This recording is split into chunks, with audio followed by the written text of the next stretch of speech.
สบายดีเมื่อได้กินข้าวอ่ะข้าวกับต้มผัก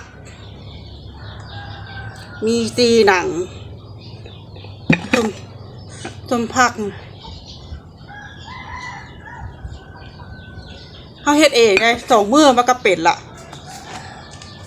มาเด้อกินข้าว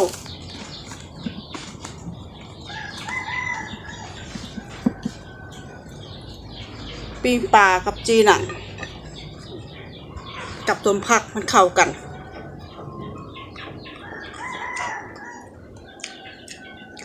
ไม่ว่าเขาคั้นเนี่ยแต่เมื่อวานนี้มื้อนี้จะเป็ดละ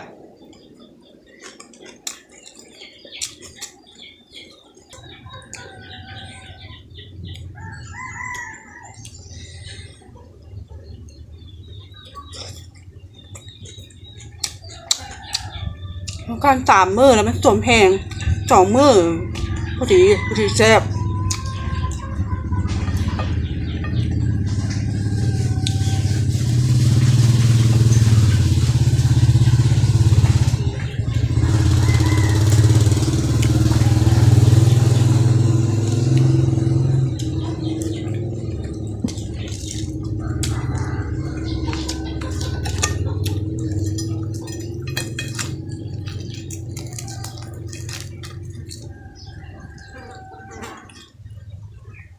ครับ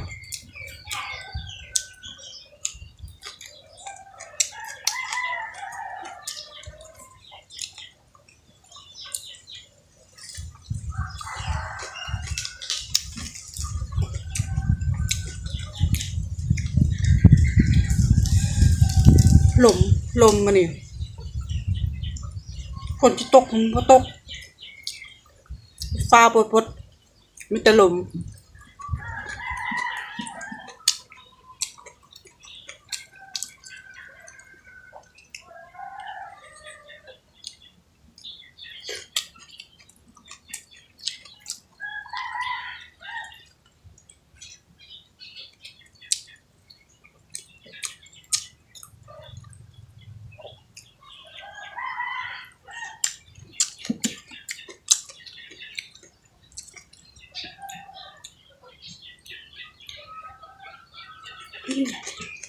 ครับ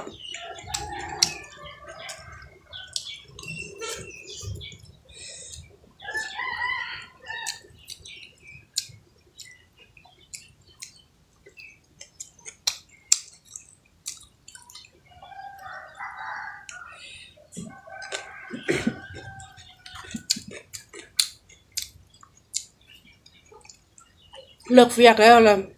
มากินข้าวสวยข้าวเที่ยงพอนบุงกินข้าวแล้วกินข้าว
นั่งรอพระบังก็แซ่บอยู่